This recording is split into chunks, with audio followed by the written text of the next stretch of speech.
Assalamualaikum warahmatullahi wabarakatuh.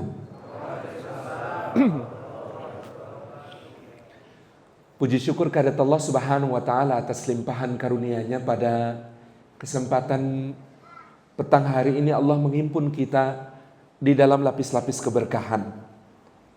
Keberkahan di dalam tempatnya, sebab ini adalah rumah Allah. Mudah-mudahan setiap langkah yang kita tempuh menuju ke tempat ini, tiap tapaknya menggugurkan dosa-dosa kita, meninggikan derajat kita di sisi Allah Subhanahu wa taala, dan menjadi pemudah jalan kita semua menuju ke surga.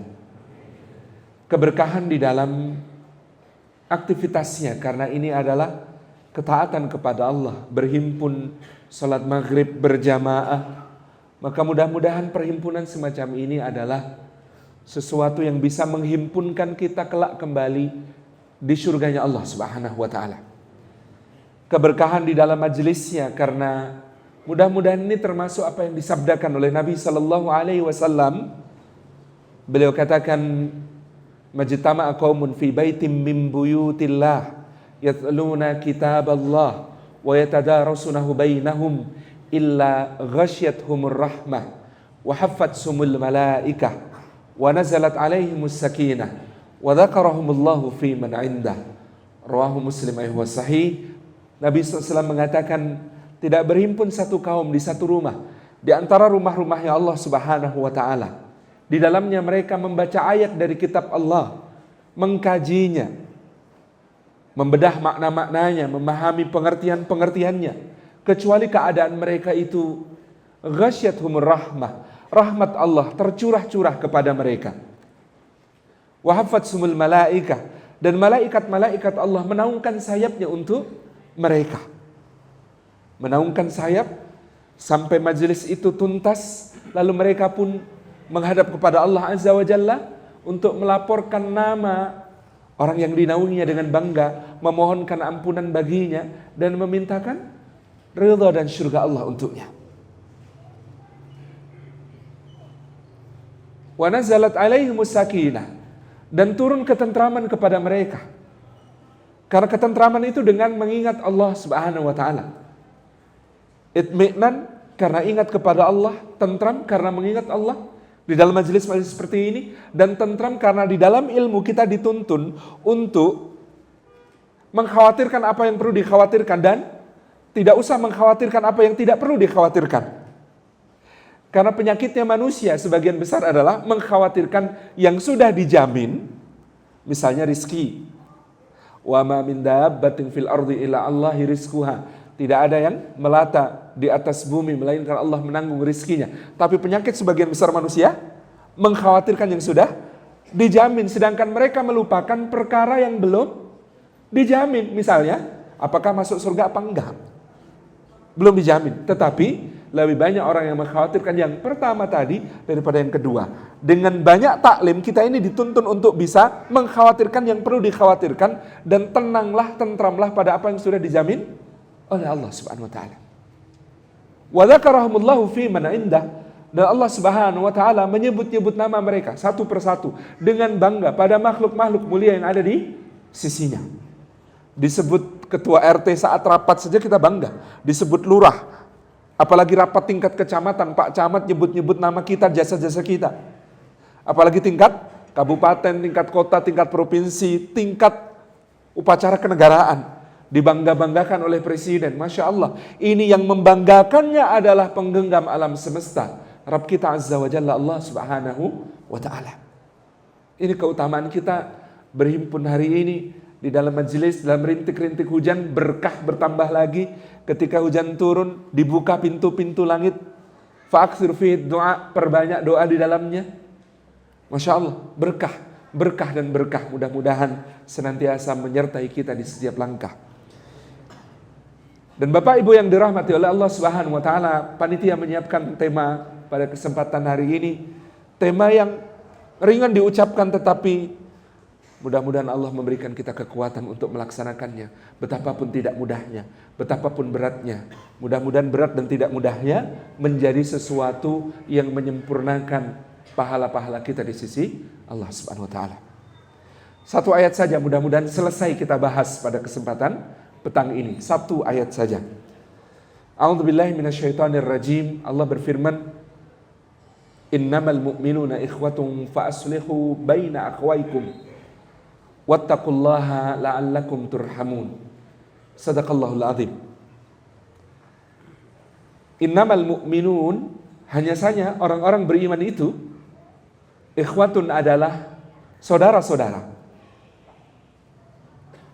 Fa'aslihu, maka damaikanlah oleh kalian, baina akhwaikum, di antara kedua saudara kalian itu. Wattaqullaha, dan bertakwalah kepada Allah, la'allakum turhamuna, supaya kalian dirahmati oleh Allah Subhanahu wa taala.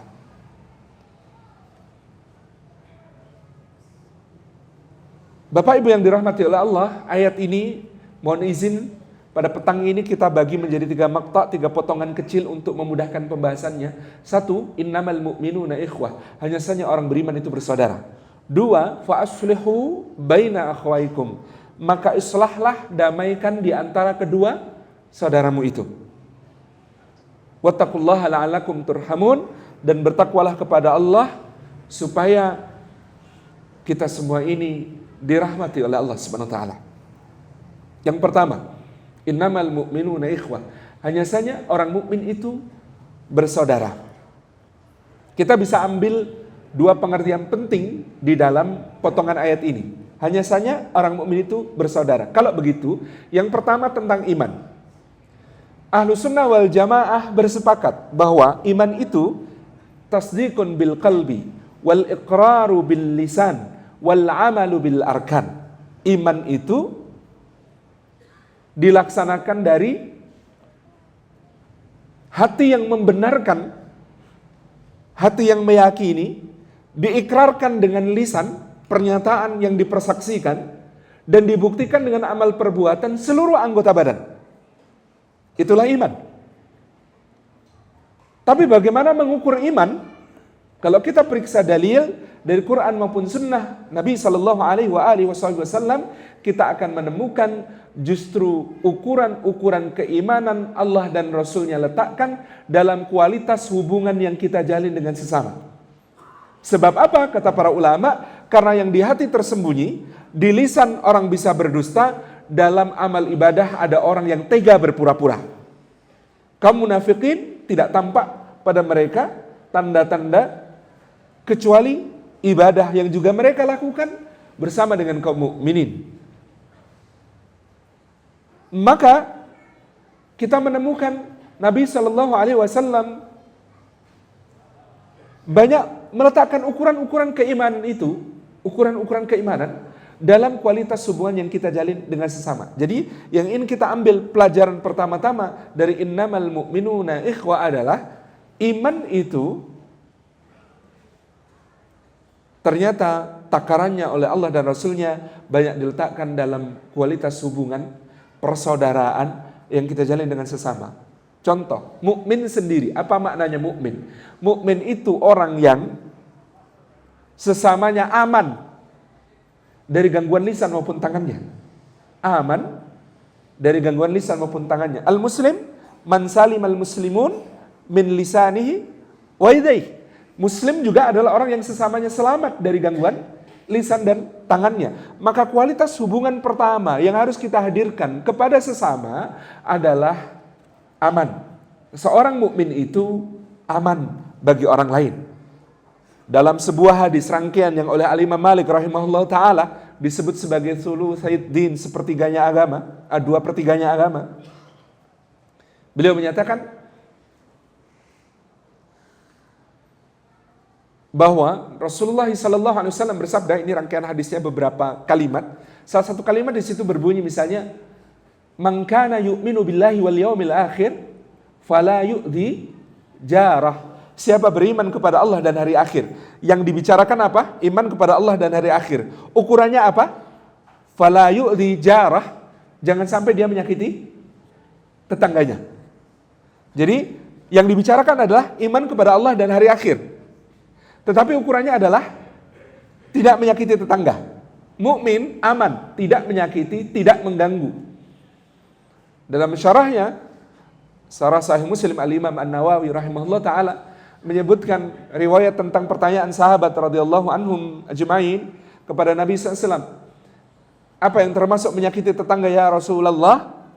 Beliau sallallahu alaihi wasallam bersabda, termasuk menyakiti tetangga adalah engkau memasak makanan baunya sampai ke hidung tetanggamu, rasanya tidak sampai untuk mereka nikmati.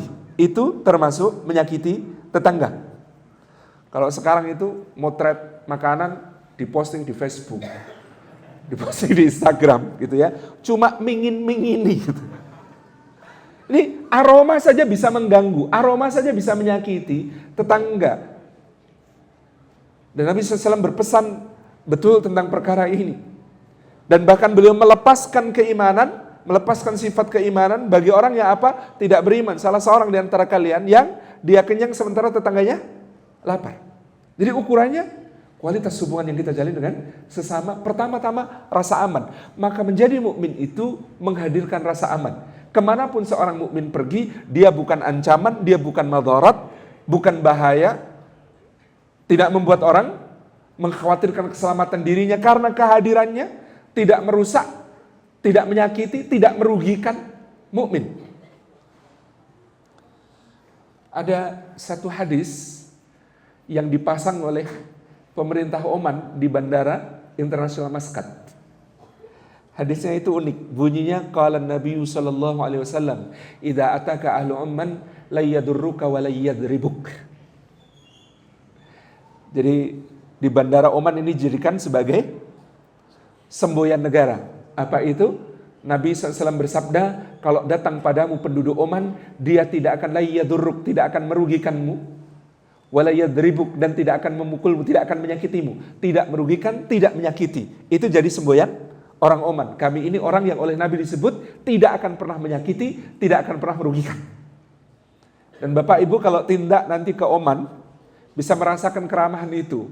Dari beberapa negara Timur Tengah yang saya pernah kunjungi, juara satunya masih Gaza, Palestina, dalam soal keramahan, keakraban, cinta kasih, Masya Allah, gitu ya. Saya ditanya waktu itu, 10 hari di Gaza, kegiatan paling banyak apa, Mas Salim? Saya jawab, kegiatan paling banyak berciuman dan berpelukan. Loh kok bisa begitulah, orang Gaza gitu. Kalau nyambut kita, Assalamualaikum, Masya Allah, Barakallahu fikum, Ahlan wa sahlan, Jazakumullahu anna khairan, Barakallahu fikum, Hadal ard ardukum, wa ahluha ahlukum, wa auladuha auladikum, Masya Allah, Jitum min ardin ba'id, Masya Allah, Masya Allah, barakallahu fikum, tasyarafna biliqaikum, jazakumullahu anna khairan. Berapa kali itu tadi? Itu sekali salaman begitu. Masya Allah, keramahannya juara. Syekh Ismail Haniyah, hafizahullah ta'ala itu, makan bersama itu 10-15 menit. Tanya kaifahalukum, itu lebih dari 10 kali.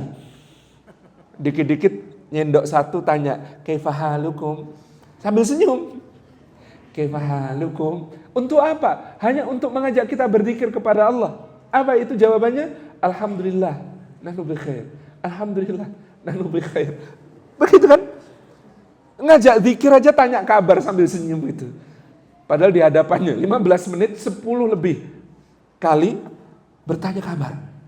Juara satunya soal begitu orang Gaza.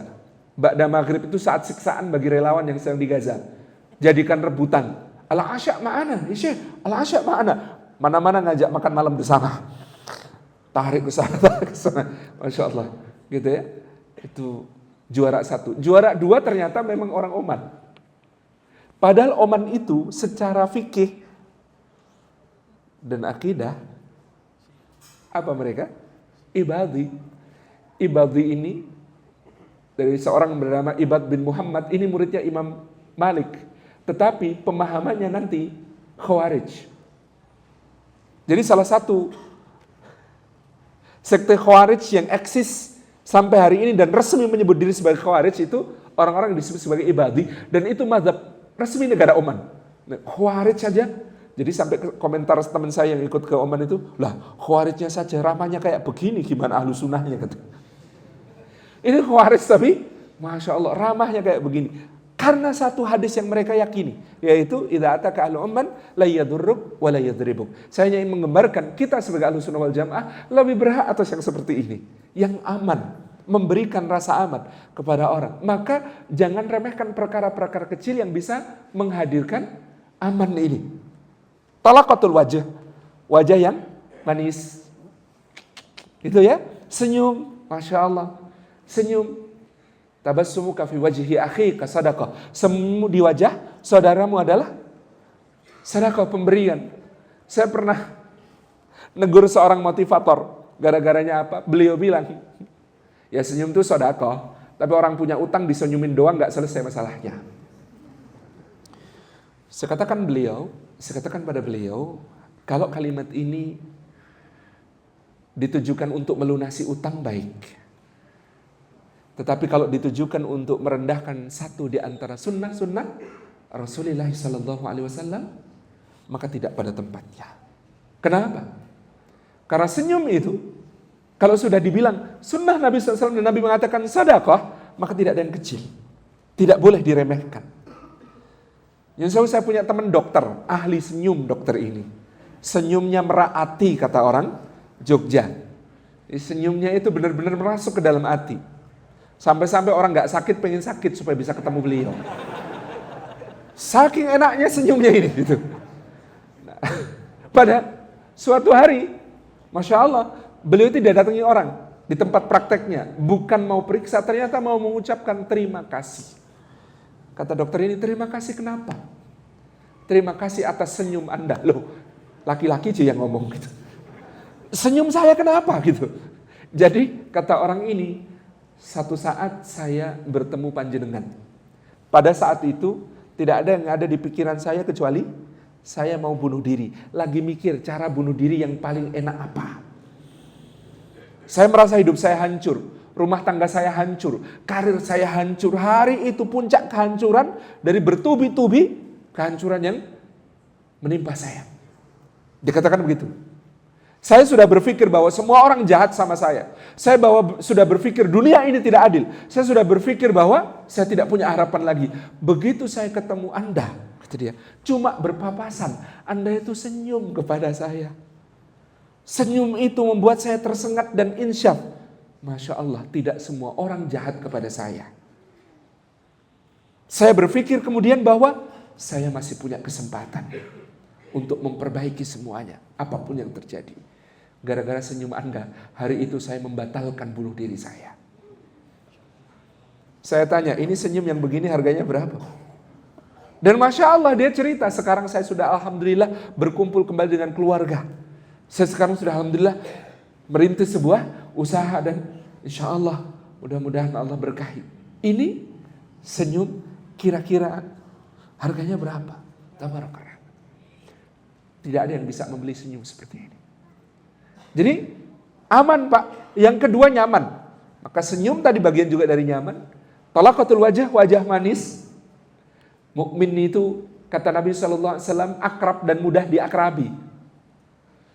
Enak Pak, baru kenal pertama gitu ya. Dan memang al-arwahu junudun mujannadah. Kalau sesama mukmin, ruhnya sudah saling kenal, akrab. Ma ta'arafu minha talafa. Begitu mereka saling kenal itu kan ketemu sekali aja, Masya Allah kok sudah akrab kayaknya. Kenal? Belum. Tahu namanya? Belum. Nah kok tadi ngobrol akrab? Enggak tahu. Begitu ketemu gatok gitu aja. Nyaman. Ini kehadiran seorang mukmin memberikan rasa nyaman. Dan biasanya rasa nyaman selain dengan apa tadi? Wajah talaqatul wajah, wajah yang manis, wajah yang berseri-seri, penuh semangat. Kita ini ketemu orang yang gitu, Nyun Sewu ya, mencontohkan tadi ekspresi wajah begitu, sama orang yang Masya Allah, terus remen loh, sumpah banyak. Nah ini beda kan, rasanya beda. Maka Nabi mengatakan jangan remehkan talaqatul wajah, jangan remehkan kenyamanan yang bisa kita rasakan, dan kenyamanan yang lebih besar lagi biasanya verbal. Tentang bicara. Maka dalam rangkaian hadis yang tadi kita sebut ada kalimat berbunyi Nabi SAW bersabda, "Man kana yu'minu billahi wal yawmil akhir falyaqul khairan aw liyasmut." Barang siapa beriman kepada Allah dan hari akhir, apa ukurannya? Iman kepada Allah dan hari akhir itu, hendaklah dia mengatakan yang baik. Atau kalau tidak bisa mengatakan yang baik, diam. Apa itu baik? Khairan, tidak cukup benar, tapi harus benar isinya, indah caranya, tepat waktunya, bermanfaat bagi pendengarnya, berpahala di sisi Allah Azza wa Jalla. Kalau kita tidak memenuhi unsur benar isinya, indah caranya, tepat waktunya, bermanfaat, berpahala, maka hatta pun kita merasa ini benar kok, ada baiknya ditunda. Ada baiknya nanti dulu, sampai kita menemukan formula yang tepat menjadikan yang sekedar benar menjadi baik. Karena ada kalimat yang benar, tapi dimarahi sama Rasulullah SAW. Contoh, suatu hari Sayyidina Abu Dzar Al-Ghifari, udah jadi nama masjid ini, itu lagi jengkel. Manusiawi orang kalau jengkel kadang-kadang terucap kalimat apa adanya. Beliau mengatakan kepada Sayyidina Bilal bin Rabah, "Wahai anak budak hitam." Wahai anak budak hitam. Benar tidak Pak Bilal itu anak budak hitam? Ya benar, tapi nggak usah diomongin kali. Maka Nabi SAW menunjuk dengan telunjuk beliau yang mulia Sallallahu Alaihi Wasallam kepada Abu Dzar, mengatakan engkau di dalam dirimu masih terdapat jahiliyah. Apa makna jahiliyahnya? Menyebut orang berdasarkan warna kulitnya. Rasis, itu jahiliyah. Engkau di dalam dirimu, apalagi itu digunakan untuk merendahkan, masih terdapat jahiliyah. Padahal benar, engkau anak budak hitam. Tapi inilah sahabat, kemuliaan sahabat itu, Masya Allah, ditegur begitu, kalau kita mungkin tersinggung. Engkau di dalam dirimu masih terdapat jahiliyah. Kalau kita kan cari helah, ya Rasulullah masa gini aja disebut jahiliyah? Saya kan bicara apa adanya, aktual, tajam, terpercaya. Kan begitu. Abu Dzar tidak. Sifatnya Abu Dzar ditegur Nabi, apa yang lakukan? Kepala taruh di tanah Pak. Taburkan pasir ke muka. Kemudian dia bilang kepada Sayyidina Bilal, Bilal tolong kemari. Injek wajahku Bilal. Kaget Sayyidina Bilal. Oh, kenapa saya harus injak wajah engkau? Supaya dosaku terhapus. Supaya kesalahanku diampuni oleh Allah. Ayo sekarang injak wajahku ini. Masa lisanku ini lancang mengucapkan kalimat yang tidak patut untukmu. Injak sekarang ya Bilal. Sifatnya Abu Dzar. Masya Allah. Jadi, tidak semua yang benar baik. Kalau saya bicara dengan beliau, mengatakan tentang seseorang. Kalau tadi kan namanya olok-olok. La yashar qaumun min qaum. Itu, olok-olok itu langsung. Seperti tadi, orangnya ada di hadapan. Kalau saya berbicara kepada beliau tentang seseorang, kita sudah dapat datanya, sahih, valid, sesuai kenyataan di lapangan. Benar memang begitu, tidak ditambahi, tidak dikurangi, saya bicarakan bersama beliau. Tetapi kalau seandainya yang bersangkutan itu hadir, ada di sini, gitu, maka dia nggak suka untuk dibicarakan. Baik tidak? Tidak baik, saking tidak baiknya Allah mengatakan, ayuhibbu ahadukum ayakula lahma akhihi mayitan fakarihtumuhu. Apakah salah seorang di antara kalian suka memakan daging saudaranya? Memakan daging saudaranya. Gitu ya. Yang sudah menjadi bangkai, mayat, membusuk, berbelatung, bernanah, menjijikkan, berbau anyir. Fakarihtumuhu, maka kalian pasti akan membencinya. Fakarihtumuhu, membenci siapa? Membenci orang yang memakan itu, dan kalian tidak ada satupun yang ingin seperti dia. Gitu.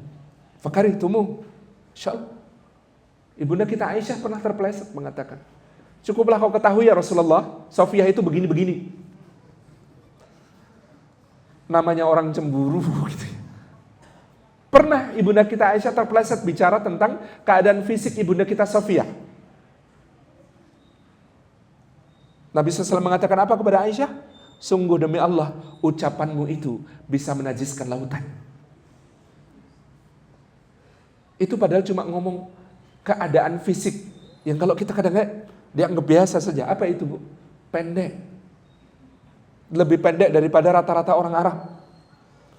Kadang-kadang istri-istri Rasulullah kalau nyebut juga bikin ibunda kita Sofiyah agak gimana gitu, karena beliau pernah disebut gadis Yahudi gitu kan. Rasulullah kemudian mengajarkan kepada Sofiyah, bilang kepada mereka, Sofiyah, ayahku Harun pamanku Musa, suamiku Muhammad sallallahu alaihi wasallam. Siapa yang lebih mulia daripada aku?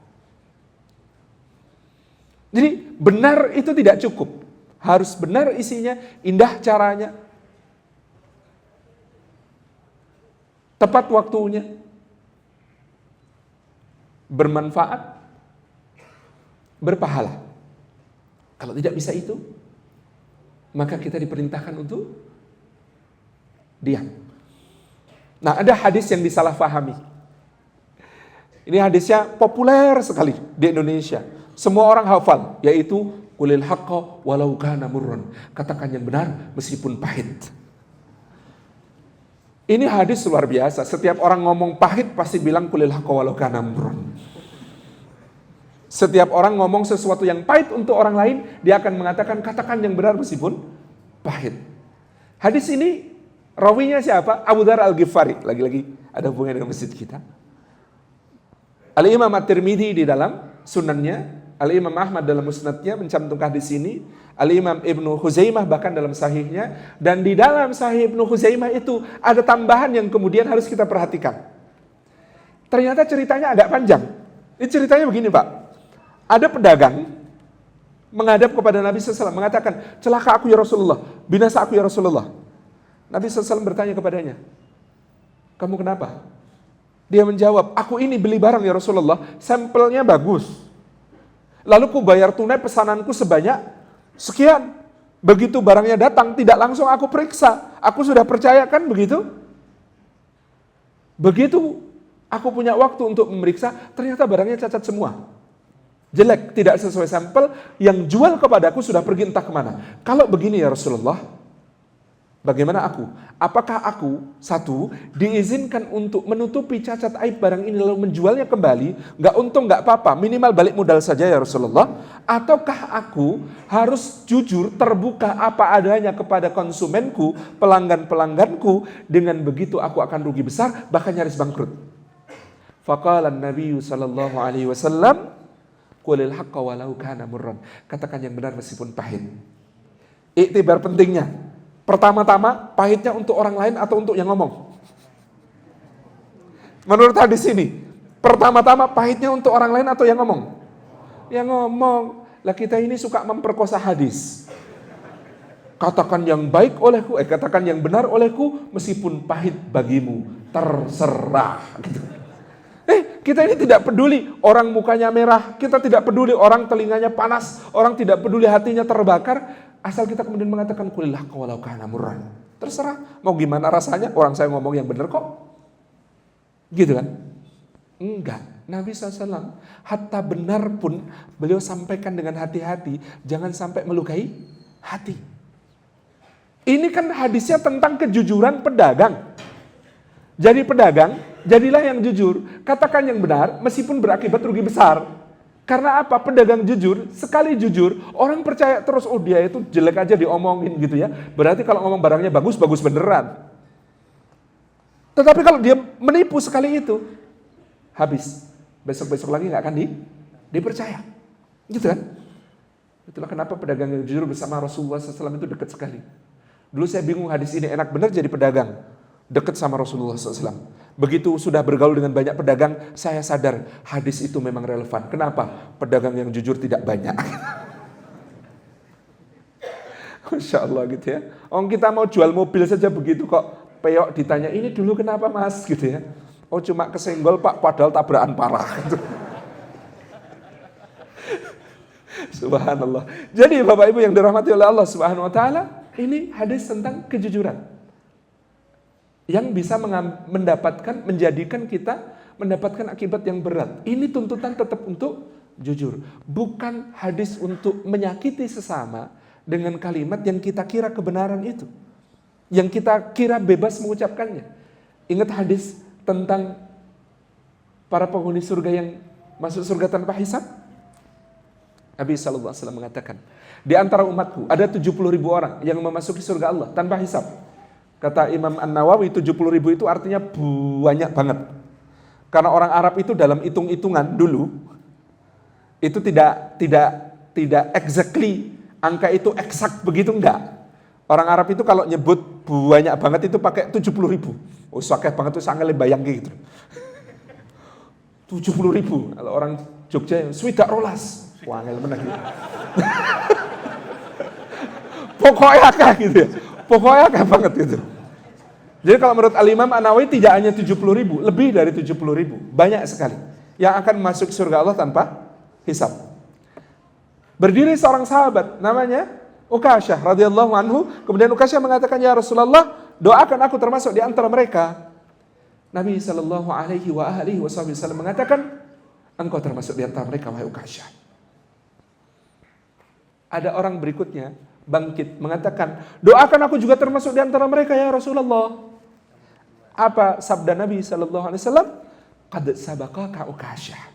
Ukasyah sudah mendahuluimu. Para ulama memaknai kalimat ini.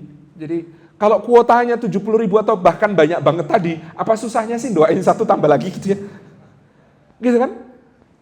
Tapi kok Nabi SAW mengatakan qad sabaqaka Ukasyah, itu artinya apa sebenarnya? Kalimat ini hakikatnya bunyinya apa?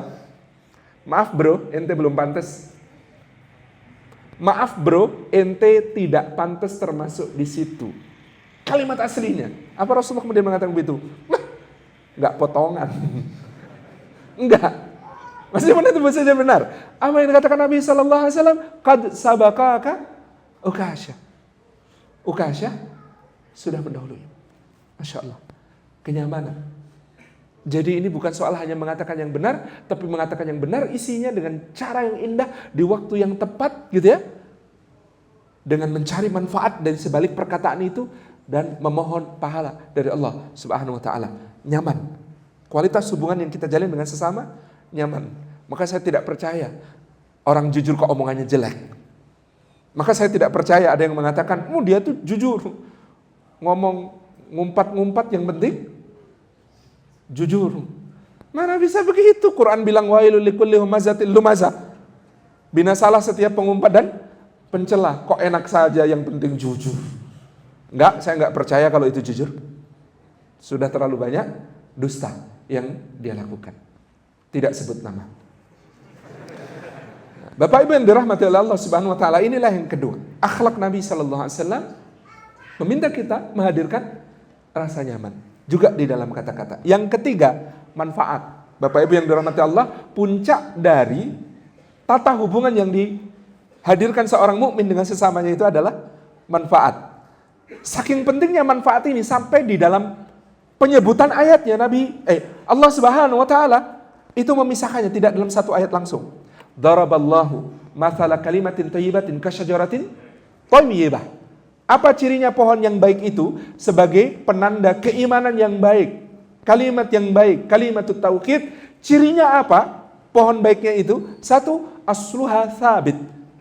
Dua, wa far'uha fis sama. Surah Ibrahim ayat ke-24, Allah mengatakan ciri pohon yang baik itu akarnya teguh menghunjam, akidahnya kukuh, kuat, tidak tergoyahkan keyakinannya kepada Allah Subhanahu wa taala, akidah sahihah, akidah salimah. Kemudian wa far'uha fis sama, cabang-cabangnya menggapai langit. Kenapa cabang-cabangnya menggapai langit? Karena dia beribadah, beramal saleh, membuat dia lebih dikenal di langit daripada di bumi. Orang itu insya Allah selamat kalau lebih terkenal di langit sebagai orang baik daripada di bumi. Masya Allah. Lebih terkenal di langit daripada di bumi. Wa far'uha fis sama. Tapi apakah pohon yang baik itu cuma akar dan batang saja cirinya dan juga cabang-cabang saja? Enggak, ada bagian ketiga yang sangat penting. Saking pentingnya, kata para mufassir, Allah letakkan di ayat berikutnya. Untuk memberi penekanan, kalimatnya berbunyi, tu'ti ukulaha kullahinim bi'idni rabbiha. Pohon yang baik itu memberikan buahnya setiap musim dengan izin Rabbnya. Manfaat, maslahat. Sebentar, bahasa Arab memberi buah itu bisa bikin kita ada banyak pilihan katanya.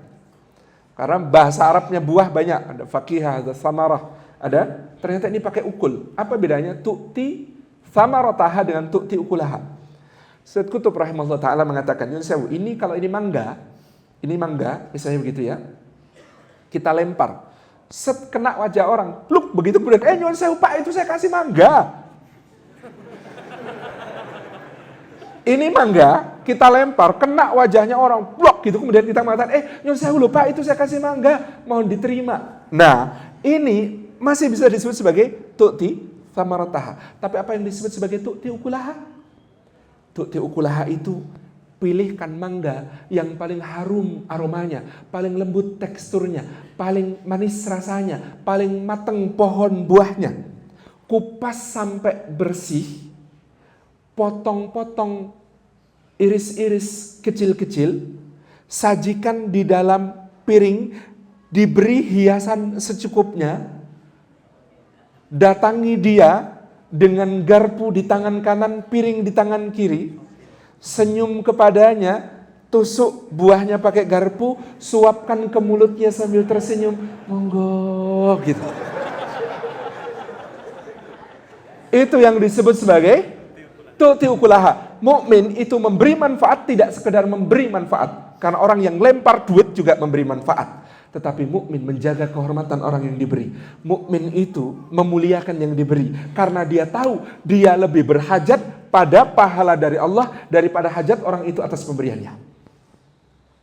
Karena dia tahu dia lebih berhajat pada pahala Allah daripada hajatnya orang itu terhadap pemberiannya. Jadi inilah iman itu. Terjemahnya, ukuran-ukuran yang akan dipakai Allah dan Rasulnya untuk menghitung kita adalah dalam al-ukhuwah, di dalam persaudaraan kita. Ketika kita mau mengenal, ketika kita mau memahami, ketika kita kemudian mau saling tolong menolong, memberikan manfaat sebesar-besar kepada saudara-saudara kita sesama mukmin. Innamal mu'minuna ikhwah. Ini makna pertama dari makta pertama. Makna keduanya, maka kalau begitu, innamal mu'minuna ikhwah berarti segala hubungan yang kita jalin di dalam kehidupan ini dasarkan atas iman. Kalau tidak didasarkan atas iman, dia sia-sia, bahkan nelangsa, menjadi sesal nestapa, bahkan perseteruan dan permusuhan di akhirat nanti. Bayangkan semua hubungan yang terjadi antara Bapak Ibu dengan orang-orang di sekitar. Bayangkan semua cinta yang Bapak Ibu jalin. Bayangkan semua kasih sayang yang Bapak Ibu berikan dan terima, take and give dari orang lain. Semua hubungan di antara kita ini bayangkan dalam firman Allah di surah Az-Zukhruf ayat ke-67, Allah mengatakan al-akhillau yawma idzin ba'duhum li ba'din aduwwun illal muttaqin. Al-akhilla, orang yang saling mencintai, para kekasih yang akrab mesra, yang intim dekat, yang saling tahu isi hati masing-masing. Saking akrabnya, saking penuh cintanya, maka pada hari itu, harinya Allah Subhanahu wa taala, maka sebagian akan menjadi musuh bagi sebagian yang lain. Sebagian akan menjadi musuh bagi sebagian yang lain. Kecuali yang dikecualikan cuma satu golongan manusia. Illal muttaqin, kecuali orang-orang bertakwa. Selain orang bertakwa, semua hubungannya jadi permusuhan. Maka yang kong kali kong, maka yang kemudian backing-backingan, maka yang kemudian cinta-cintaan, maka yang kemudian mesra-mesraan, semua itu permusuhan. Kecuali kalau orangnya bertakwa. Di luar itu, yakin di akhirat jadi permusuhan. Sesalnya nggak habis-habis. Maka dalam surah Al-Furqan, Allah menceritakan bagaimana sesalnya seorang tokoh Quraisy, gitu ya, dalam sabab nuzulnya kita terima. Seorang tokoh Quraisy dan juga orang-orang yang seperti dia sampai hari kiamat akan berteriak di akhirat. Ya wailata laitani lam attakhid fulanan khalila. Aduh binasa celaka aku, andai dulu di dunia tidak kujadikan si fulan itu sebagai kekasihku. Sebagai teman akrabku, sebagai kawan dekatku, sebagai teman intimku. Andai dulu di dunia tidak kujadikan dia sebagai kekasihku. Sebab nuzulnya direkam oleh Al-Imam Asyuti dalam Lubabun Nukul fi Asbabun Nuzul, riwayat dari Ibnu Abbas radhiyallahu anhu. Ceritanya siapa namanya? Yang satu namanya Uqbah bin Abi Mu'aid, yang satu namanya Ubay bin Khalaf. Uqbah dan Ubay akrab sejak kecil, teman sepermainan, kompak, deket, remajanya satu geng, gitu ya. Begitu menikah, nikahnya sama kakak adik, sehingga ipar-iparan. Saking kompaknya. Pada suatu hari, ada kejadian. Uqbah bin Abi Mu'aid lewat depan Ka'bah ketika Nabi SAW di belakang rukun Yamani sedang salat dan bacaan beliau jahar ketika itu. Mendengar Al-Quranul Karim. Ada beberapa riwayat, salah satu menyebutkan ketika itu surah Taha, wallahu alam, ada beberapa surah yang lain yang dikatakan. Begitu dia mendengar. Dan kemudian dia berkomentar, ini bukan kata-kata manusia kalau ini. Muhammad gak mungkin bisa bikin kalimat-kalimat seindah ini nih. Wah, jangan-jangan benar ini wahyu dari Tuhannya. Wah, kalimatnya kokoh banget akarnya, kalimatnya manis banget buahnya. Ini terbit mentari hidayah di dalam hatinya. Saya mau masuk Islam sekarang kalau begitu. Yang baru terbit ini kena gerhana. Gerhananya adalah, wah tapi masuk Islam kalau nggak bareng Ubay nggak kompak ini. Saya cari dulu dia, saya ajak masuk Islam bareng kalau gitu. Lalu dia kemudian mencari sahabatnya ini. Cari, ketemu. Sedang di Darun Nadwah, tempat kongkonya orang-orang Quraisy. Begitu Uqbah masuk, Ubay bin Khalaf berbalik, badan menghadap dinding. Maka Uqbah bertanya, saudaraku, kenapa kau palingkan wajahmu dariku? Kata Ubay bin Khalaf, mulai hari ini wajahku haram bagi wajahmu. Kalimatnya romantis ini. Wajahku haram bagi wajahmu. Ini kalimat putus yang lebih keren dari lo, gue, N. Kalimat putus hubungan ini. Wajahmu haram bagi wajahku. Wih, kata Uqbah, kenapa bisa begitu? Apa ceritanya ini? Akui saja, kata Ubay, kau baru saja bertemu Muhammad, tersihir oleh kata-katanya, lalu mau masuk agamanya, menghina nenek moyang kita, merendahkan tuan-tuan kita, mengkhianati mereka. Dengar respon sangat negatif ini, Uqbah goyah. Enggak kok. Bohong, aku ini sering lebih tahu isi hatimu daripada kau sendiri. Kalimat anak muda sekarang kan begitu ya. So sweet. Kemudian dia mengatakan, enggak, demi Allah. Dia bersumpah 3 kali, enggak. Aku tidak akan pernah masuk agama Muhammad ketika engkau tidak rela. Maka kata Ubay, buktikan kalau begitu. Apa yang harus kubuktikan? Buat hatiku rela.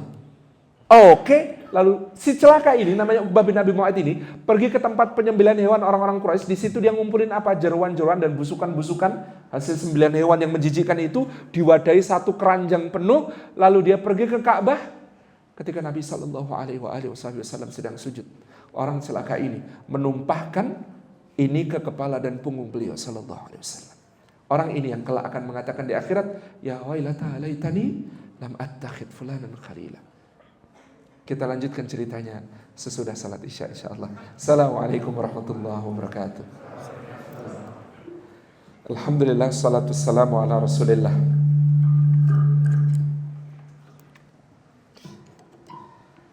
Wa ala alihi wa ashabihi wa mawalah wa la hawla wa la quwata illa billah. Bapak Ibu yang dirahmati oleh Allah Subhanahu wa taala, jadi kesimpulan kisah dari Uqbah bin Abi Mu'ayth dan Ubay bin Khalaf ini apa? Ketika di akhirat dia akan berteriak, ya wailata laitani lam attakhid fulanan khalila. Aduhai binasa aku, celaka aku, andai di dunia dulu tidak kujadikan si fulan sebagai kekasihku. Adalah barangkali di antara kita ada hubungan-hubungan yang tidak sehat. Hubungan yang bukannya semakin mendekatkan kepada Allah, tetapi justru mengarah kepada sia-sia atau bahkan dosa. Bukannya membawa kita kepada ketaatan-ketaatan, tetapi naudzubillah justru mendekatkan kita kepada kemaksiatan-kemaksiatan. Hubungan yang semacam ini apapun itu, suami istri, pertemanan, persahabatan, ukhuwah apalagi, harus direstorasi menjadi aku mencintaimu karena Allah dengan cara yang diridhai Allah dalam rangka mencari ridha Allah. Jadi semua hubungan ini harus diluruskan kembali menjadi aku mencintaimu karena Allah dengan cara yang diridhai Allah dalam rangka mencari ridha Allah. Teman-teman akhwat itu saya sarankan, kalau ada ikhwan ngomong uhibbuki fillah, aku mencintaimu karena Allah, jawaban yang paling tepat adalah bapakku longgar jam 7 sampai jam 9 malam. Itu jawaban yang tepat, sesudah tentu saja habbakallahu alladzi ahbabtani fih, begitu ya. Tapi jawaban yang lebih menuju amal soleh adalah bapakku longgar jam 7 malam sampai jam 9 malam gitu. Ba'da salat Isya ditunggu di rumah. Ini merestrukturisasi kembali hubungan-hubungan yang ada sampai dia karena Allah. Lillah, fillah, maka kalau sudah karena Allah Subhanahu wa taala, kita di situ akan meraih dalam hubungan itu manisnya iman. Karena manisnya iman itu diantaranya adalah cintanya karena Allah, bencinya karena Allah. Gitu ya. Dan kita akan meraih juga naungan. Pada hari tiada naungan selain naungannya Allah Subhanahu wa taala. Ainal mutahabbina li jalai. Kata Allah Azza wa Jalla ketika itu, siapa? Mana orang-orang yang saling cinta karena keagunganku akan aku berikan naungan, di mana pada hari ini tiada naungan selain naunganku. Dan yang namanya cinta karena Allah ini mempertahankan kita di orbit kebaikan. Maka Allah memerintahkan setelah mengambil hikmah dari kisah 3 orang yang ditangguhkan taubatnya adalah ya ayyuhalladzina amanu taqullah dalam surat Taubah wa kunu ma'as shadiqin. Wahai orang-orang yang beriman, bertakwalah kepada Allah dan bersamalah selalu dengan orang-orang yang benar. Bersama orang yang benar itu kadang-kadang lebih nyebelin dari orang-orang yang tidak benar.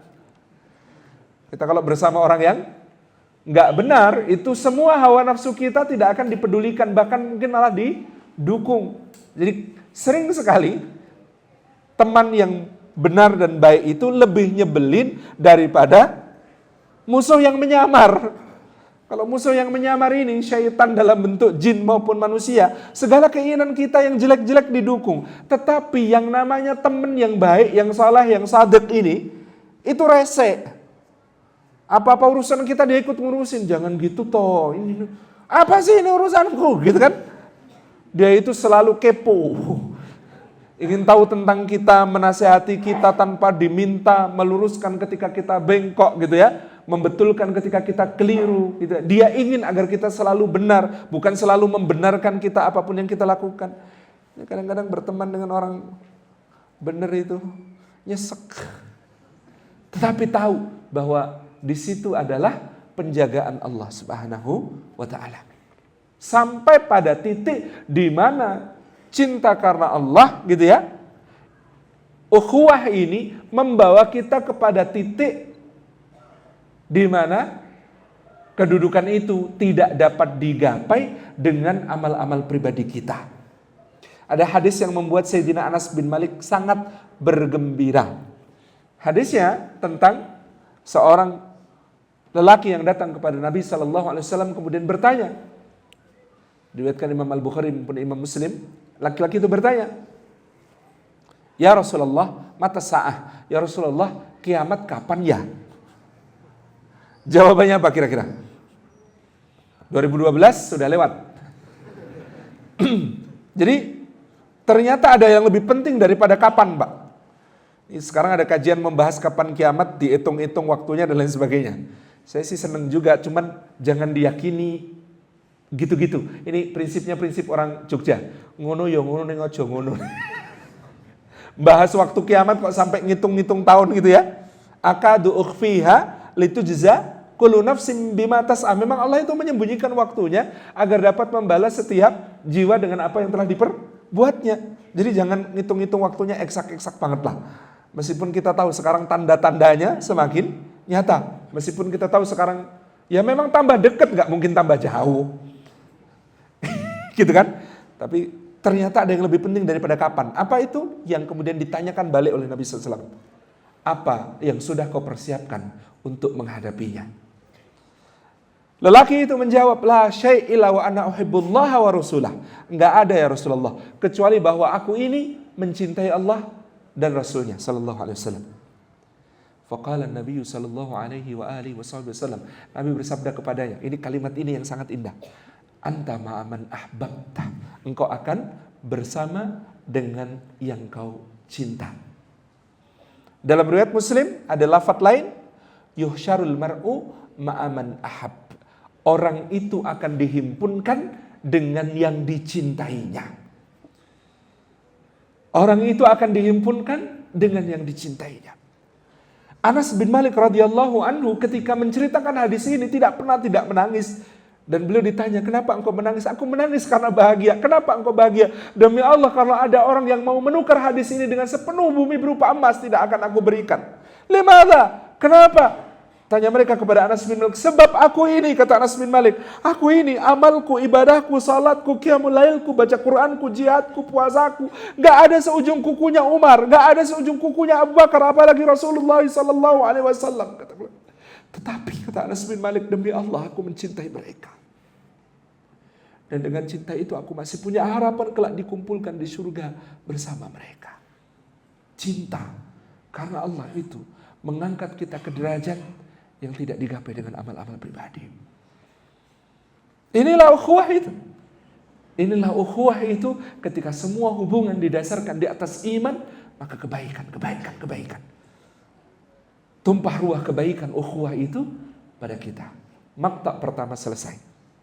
Innamal mu'minuna ikhwah. Mudah-mudahan maktab kedua berhasil kita selesaikan. Fa'aslihu baina akhwaikum. Di penggalan kedua ayat ini, fa'aslihu baina akhwaikum, maka damaikanlah di antara kedua saudaramu. Iktibarnya, ambil dua saja malam ini. Pertama, kalau didamaikan berarti ada masalah apa enggak? Ada masalah. Banyak orang mengira kalau kita berukhuwah, ukhuwahnya imaniyah, ya sudah. Kalau ukhuwah imaniyah enggak mungkin ada masalah di antara kita.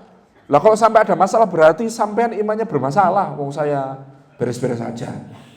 Sebagian saudara kita mukmin, masya Allah, kadang-kadang mempersepsi demikian. Kalau aku beriman, aku bisa berukhuwah. Kalau kamu tidak bisa berukhuwah denganku, imanmu dipertanyakan. Kan begitu. Ini kan ngeri-ngeri sedap.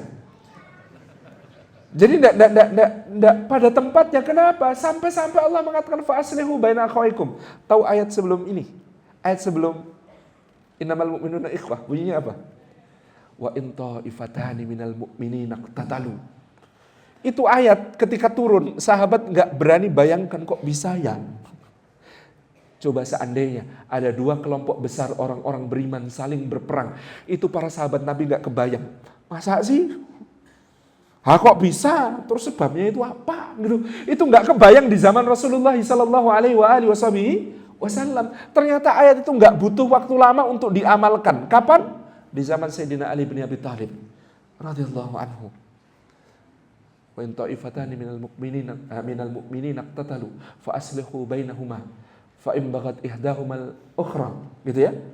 Faqatilul ladzi tabghi hatta tafi'a ila amrillah. Ini kan masya Allah, tidak menyangka orang akan dua kelompok mukmin ternyata bisa ada masalah bahkan sampai angkat senjata masing-masingnya. Maka wajar antara orang beriman itu, antara orang yang berukhuwah itu juga bisa ada masalah. Iktibar yang kedua, maka orang yang paling mulia di antara orang-orang yang sedang ada masalah adalah yang melakukan islah, yang mendamaikan, yang merekatkan, yang menyatukan, yang merangkulkan, yang mendekapkan di dalam ukhuwah.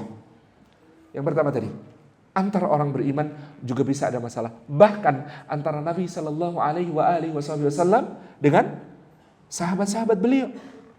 Sampai-sampai Allah mengatakan, ini orang terbaik loh, orang terbaik. Sahabat-sahabat beliau juga adalah manusia terbaik sepanjang zaman. Tapi Allah masih mengatakan kepada beliau sallallahu alaihi wasallam tentang sahabat-sahabatnya, gitu ya. Fa bima rahmatin minallahi linta lahum walau kunta faddan ghalidal qalbi lam faddu min hawlik. Coba bayangkan, ini manusia terbaik Rasulullah SAW. Sahabatnya adalah orang-orang terbaik. Tapi Allah mengatakan hanya saja disebabkan rahmatnya Allah Subhanahu wa taala, kata Imam Ibnu Katsir, rahmat Allah kepadamu dan rahmat Allah kepada mereka, maka engkau berlembut kepada mereka, lintalahum. Walau kunta, seandainya engkau faddan, bersikap kasar, ghalidal qalbi, dan berhati keras. Apa bedanya bersikap kasar dan berhati keras? Bersikap kasar itu ya kasar gitu ya. Kalau berhati keras itu kadang-kadang ada orang omongannya halus tapi sebenarnya hatinya keras. Gitu. Makanya mukmin yang baik itu konon adalah seperti buah manggis. Luarnya halus gitu ya, dalamnya juga putih, manis. Bahkan ada kabar gembira buat kita. Wah itu, mukmin itu begitu, penuh kabar gembira gitu ya. Sudah ada ekstraknya. Itu mukmin. Nabi SAW itu kayak manggis kan ya, hatinya raufur rahim. Di luar beliau seorang yang begitu juga sangat lembut, sangat halim, sangat santun. Nabi SAW. Tapi minimal jadi mukmin itu kayak duren bagi yang suka. Sayyidina Umar itu kayaknya fadhon, kayaknya bersikapnya kasar, keras begitu, tapi hatinya lembut sekali, penuh kasih sekali, kayak duren, Pak. Berduri-duri di luar, tetapi di dalam ya bagi yang suka ya. Halus, wangi, wangi. Legit gitu ya. Masya Allah. Yang jelas jangan kayak dondong. Katanya Abdullah bin Ubay bin Salul itu dondong, kata guru saya dulu gitu. Lah kok dondong ya? Iya, luarnya halus, muji-muji, baik-baik, di belakang dalamnya itu ceringih-ceringih, tajem. Cara makannya jepit kilawang. Tahu ya, cara makan dondong yang paling enak itu bukan dikupas, Pak. Gak enak. Cepit kilawang, klak, pecah gitu ya. Wah, itu enak. Munafik nasibnya begitu. Masya Allah ya. Ini bukan pelajaran buah-buahan, kita kembali ke ayat ya. Walaupun tafadhal ghalidhal qalbi lam faddu min hawlik. Bayangkan bagaimana kita. Bahkan Nabi SAW diperintahkan oleh Allah di surah Al-Kahfi ayat ke-28, wasbir nafsaka ma'al ladzina yad'una rabbahum bil ghadati wal 'ashyi yuriduna wajhah. Hai Muhammad, sabarkan dirimu itu. Sabarlah pada dirimu itu. Untuk apa? Bersama dengan orang-orang yang menyeru Rabbnya pada pagi dan petang karena mengharap Allah semata-mata. Kenapa? Di antara sahabat-sahabat Nabi SAW, ini cerita dari Sa'ad bin Abi Waqqas. Kami ini disebut aradhilul Quraisy, orang-orang hinanya Quraisy. Ini Sa'ad bin Abi Waqqas merendah karena beliau sebenarnya adalah Bani Zuhrah dan Khali Rasulullah SAW, paman Rasulullah dari pihak ibu. Tapi saat itu memang sukanya bareng orang-orang yang dianggap itu orang-orang rendahan gitu. Ini suka-sukanya Sa'ad bin Abi Waqqas, bangsawan tapi suka gaulnya dengan gelit lah, gembel elit gitu. suka gaulnya dengan yang ya kayak Bilal, yang kayak Ibnu Mas'ud, yang kayak Habab, yang kayak sahabat-sahabat rendahan dalam tanda kutip, tapi sangat mulia di sisi Allah. Nah, Sa'ad bin Abi Waqqas mengatakan, kami ini aradhil Quraisy. Rasulullah SAW tentu saja berasal dari kalangan yang terdidik adabnya dengan baik, beda dengan kami. Kami ini selonong boy dalam bahasa kita. Selonong boy, kadang-kadang itu nggak tahu aturan gitu ya. Contohnya Abdullah bin Umi Maktum. Rasulullah lagi mendakwai orang Quraisy gitu ya, di majelis terhormat gitu ya, lagi kalimatnya dilembut-lembutkan Nabi SAW itu di depan orang-orang Quraisy di majelis mereka. Dan orang Quraisy paling nggak suka para pemukanya ini kalau ada orang-orang kelas rendahan gabung di majelisnya gitu ya, inginnya majelis spesial khusus gitu ya, VVIP. Dan kemudian Rasulullah sangat berharap mereka masuk Islam, karena kalau mereka masuk Islam gitu ya, diharapkan nantinya orang Mekah semuanya masuk Islam, kan begitu. Nah, sedang begitu tiba-tiba datang selonong masuk ke majelis, kemudian mengatakan, ya Rasulullah, ajari saya Quran ya Rasulullah, ya Rasulullah, gimana caranya membersihkan diri saya ya Rasulullah, saya banyak dosa ya Rasulullah. Lagi tengah pengajian, Pak, nyelonong gitu. Maka Nabi SAW dikatakan oleh Allah Subhanahu Wa Taala, dia bermuka masam dan dia berpaling. Abasa itu apa? Bermuka masam. Disebut bermuka masam itu bagaimana? Dahinya berkerut-kerut dan berpaling, watawalla, mengalihkan pandangan dari satu arah ke arah lain. Gitu kan? Abasa watawalla an ja'ahul a'ma, ketika orang buta datang kepadanya. Pertanyaannya, Abdullah bin Umi Maktum tahu nggak kalau di muka masami dan Rasulullah berpaling dari dia? Enggak, kan buta. Enggak tahu sebenarnya, tapi Allah enggak membenarkan Rasulnya untuk melenceng sedikit pun dari tata aturan dakwah ini. Semua berhak atas dakwah. Sehingga Allah menegur, tapi tegurannya juga lembut. Saya belum membayangkan kok kalimatnya begitu ya. Kok kalimatnya tidak begini. Abasta wa tawallaita an ja'akal a'ma wa ma yudrika la'allahu yazakka. Kan harusnya negur itu kalimat langsung ya. Kamu bermuka masam dan kamu berpaling ketika datang kepadamu seorang buta. Padahal kamu tidak tahu, boleh jadi dia ingin mensucikan dirinya. Harusnya kan begitu kalimatnya. Tapi Allah itu lembut sekali negurnya. Ini cara kita kalau mau negur orang juga boleh begini Pak. Apa caranya? Dia bermuka masam dan dia berpaling ketika datang kepadanya seorang buta. Padahal kamu tidak tahu, hai Muhammad, boleh jadi orang yang buta itu ingin mensucikan dirinya. Kalimat dia, pakai kata ganti orang ketiga. Dia bermuka masam dan dia berpaling ketika datang kepadanya seorang buta. Jelek enggak itu? Kata anak muda sekarang, jelek enggak itu? Jelek. Enak sekali. Jadi, Masya Allah. Sabar itu memang modal pergaulan. Kalau kita nggak mau ada masalah dengan orang, apa solusinya? Tinggal sendiri puncak gunung. Cuma itu. Tapi Nabi SAW mengatakan yang lebih utama adalah yang bersabar terhadap manusia. Memang pergi bersama itu pasti harus banyak sabarnya Pak. Kalau kita pergi sendiri, gendring ke Surabaya, langsung cepat sampai Pak. Tetapi kalau kita pergi sama orang, rombongan Pak, 10 menit, ada yang sudah minta berhenti cari toilet.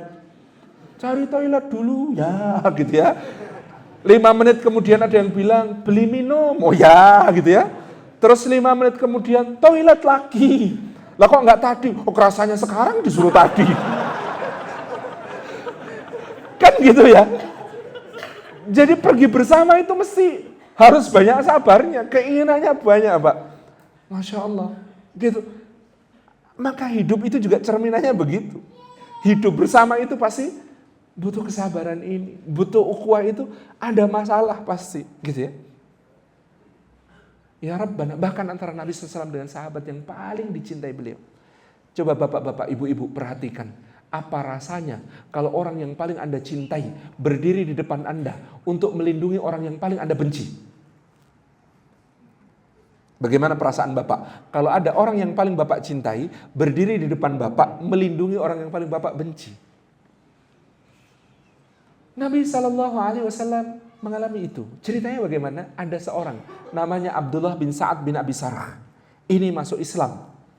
Pergi ke Madinah. Di Madinah, karena saking pinternya direkomendasikan untuk jadi sekretaris penulis wahyu. Baru 3 hari, kemudian murtad. Lari kembali ke Makkah, ternyata sudah bawa gambar peta pertahanan Madinah. Untuk apa?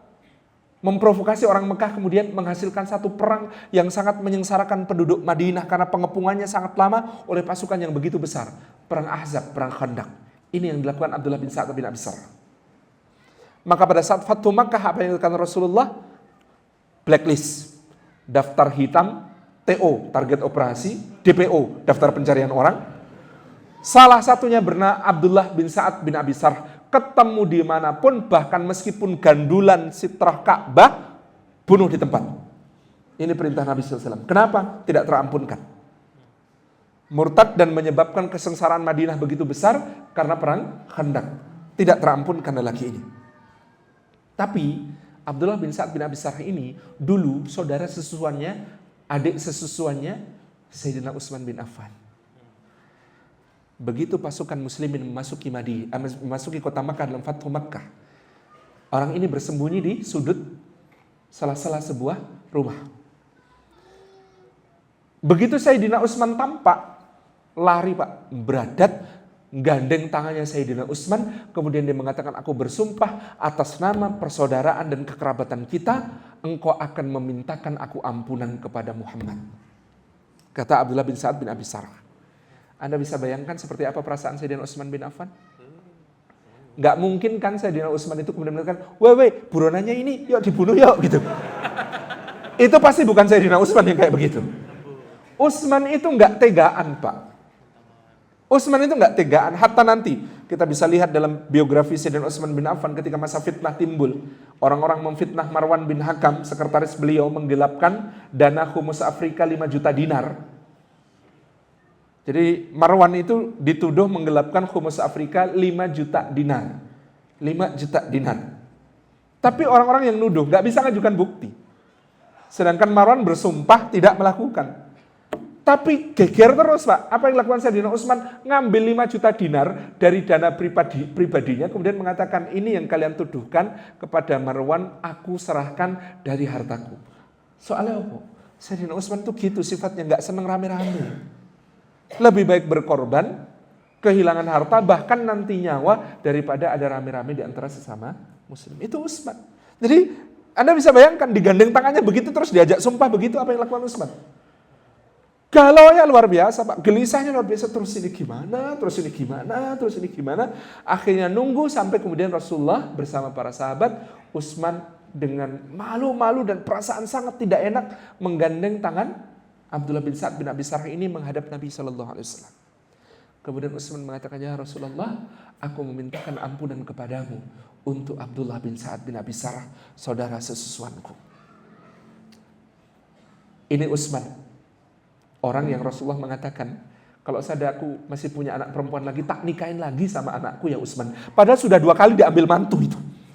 Sudah 2 kali diambil mantu, masih Rasulullah bersabda ketika Ummu Kulthum meninggal, kalau saja aku masih punya anak perempuan lagi, ku nikahkan pula denganmu ya Utsman. Saking disayangnya Utsman itu.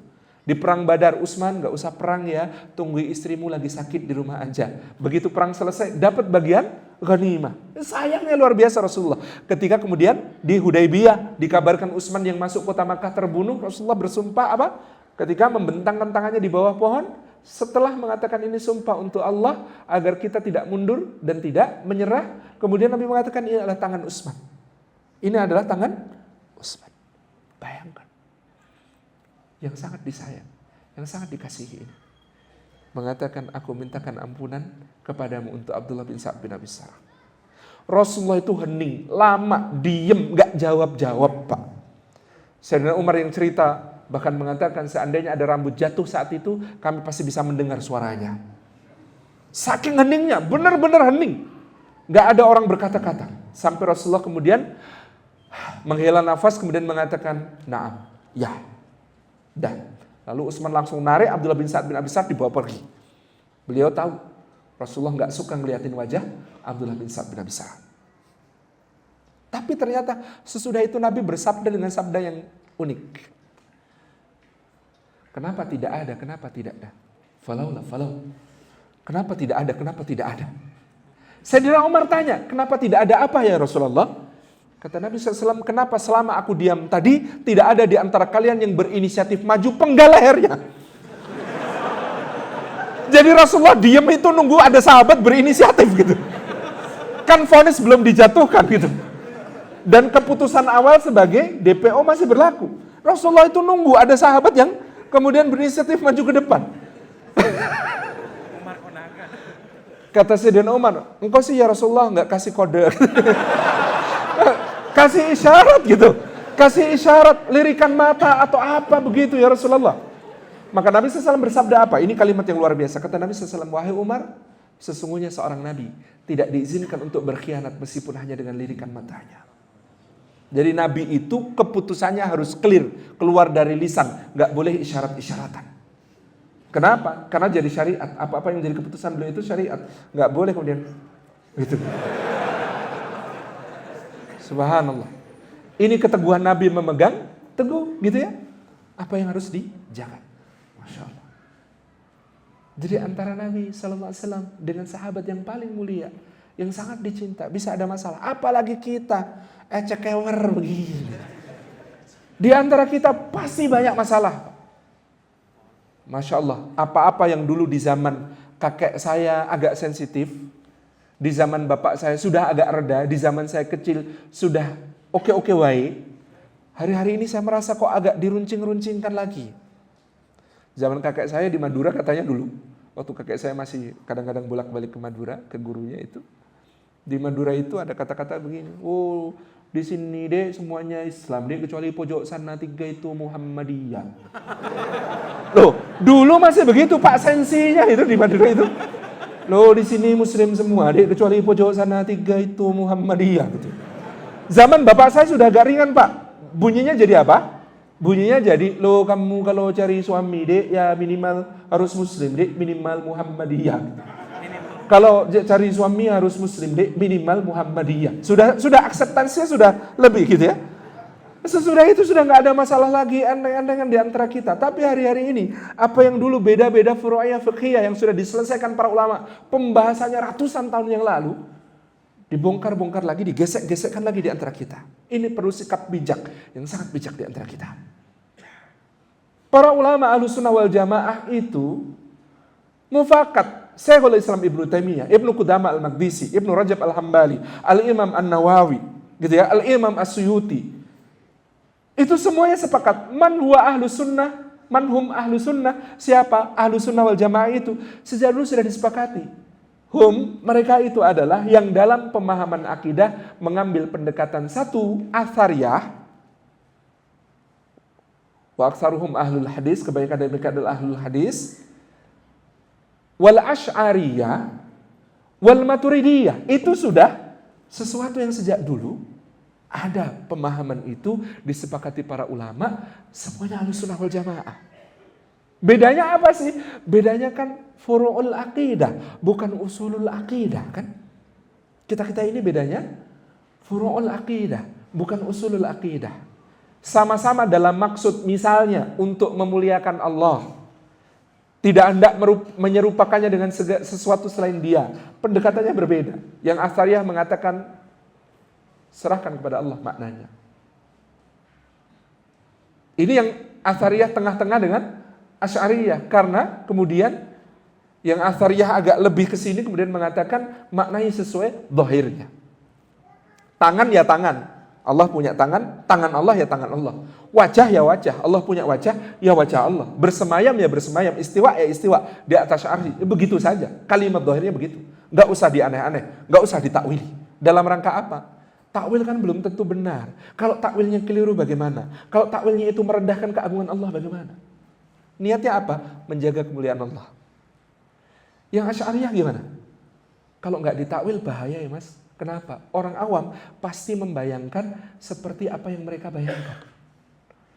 Dibilang tangan Allah ya bayanginnya kayak tangan Allah, kayak tangan makhluk. Dibilang wajah Allah, bayanginnya kayak Allah itu punya wajah seperti kita punya wajah. Itu bahayanya. Istiwa, bayanginnya kayak raja-raja di atas singgasananya. Wah, keliru ini. Keliru. Maka ditakwil. Istiwa jadi istaula.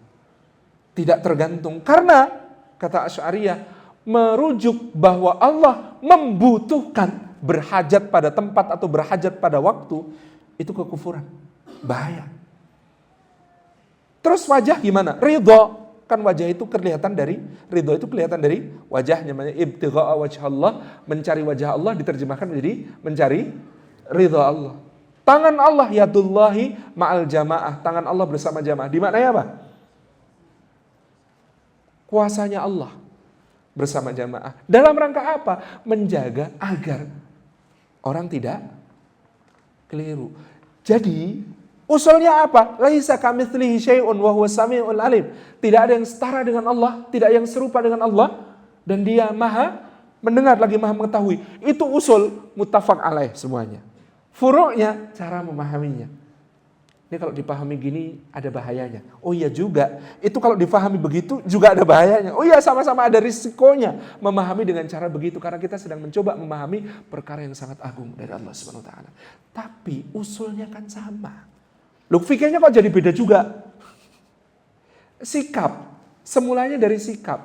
Yang satu sikapnya taat, yang satu sikapnya adab. Saya taat kepada Rasulullah. Rasulullah bilang apa, saya bilang begitu. Rasulullah mengajarkan apa, itu yang saya lakukan. Yang satu bilang, ya orang ngono Thomas sampai itu pada ketua RT saja. Yang terhormat Bapak Ketua RT. Masa nyebut nama yang paling mulia itu Muhammad, Muhammad tok, gak pakai Sayyidina. Rasopan mas. Kan gitu. Dulu zaman di Jombang awal-awal tahun 30-an itu masih agak ramai juga itu. Assalamualaikum wa alaikunna wa rahmatullahi ta'ala wa barakatuh. Kan salamnya NU jadi panjang. Assalamualaikum wa alaikunna wa rahmatullahi ta'ala wa barakatuh. Awal itu gesekan dengan kaum modernis tahun 3 bulan sudah ada Pak. Itu salamnya yang anti lebih panjang. Assalamualaikum gak pakai alaikunaan. Warahmatullah gak pakai ta'ala wabarakatuh. Kan jadi gak enak gitu ya. Padahal ini sikap. Saya pakai Sayyidina. Limadha? Lita'zimir Rasul. Jangan jadikan panggilan Rasul di antara kalian seperti panggilan di antara kalian sesama kalian saja. Mengamalkan ayat itu juga gitu. Yang sini, Rasulullah ngajarinnya Allahumma sholli ala Muhammad wa ala Muhammad kama shallaita ala Ibrahim wa ala Ibrahim. Aku bacanya enggak gitu, Mas. Allahumma sholli ala habibika sayyidina wa nabiyina wa qurrati a'yunina.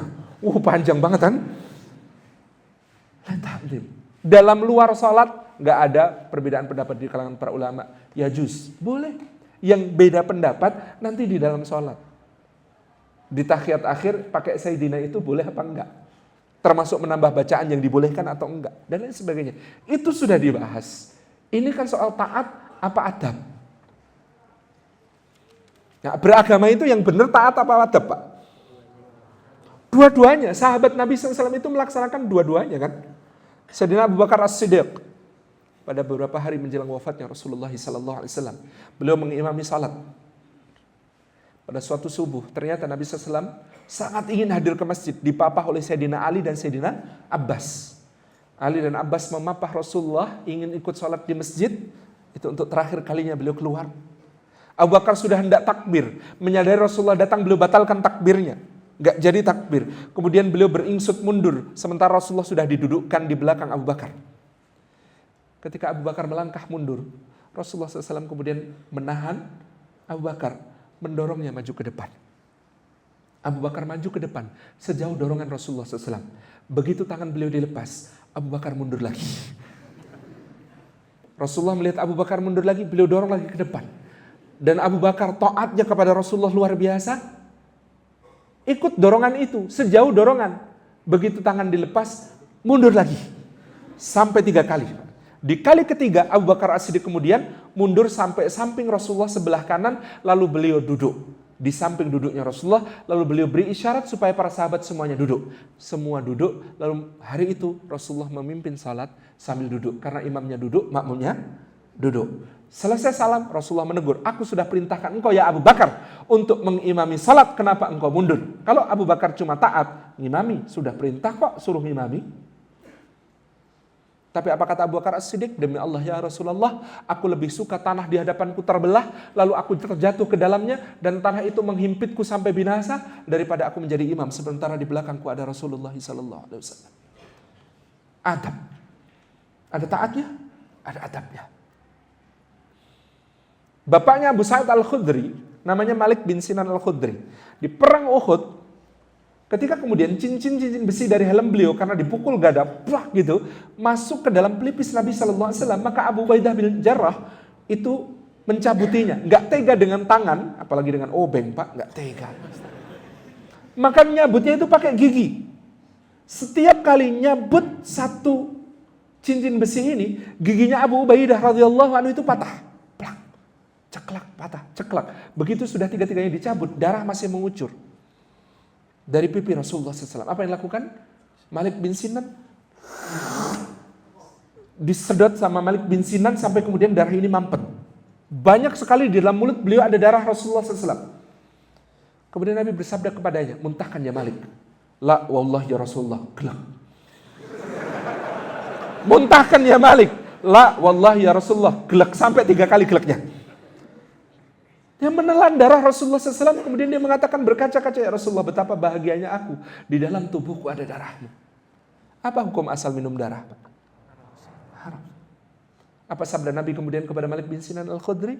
Kata Nabi SAW, siapa yang ingin melihat seorang lelaki di antara ahli surga karena cintanya kepada aku, lihatlah Malik. Nangis, jatuh berlutut. Ternyata tak lama kemudian beliau maju lagi perang, syahid. Taat, adab. Ibnu Abbas di belakang Nabi SAW, sholat malam. Itu yang diceritakan oleh Ibnu Abbas. Saya ikut sholat malam Rasulullah itu kadang-kadang kapok. Rakaat pertama baca Al-Baqarah. Saya berharap habis Al-Baqarah ruku. Ternyata nyambung Ali Imran.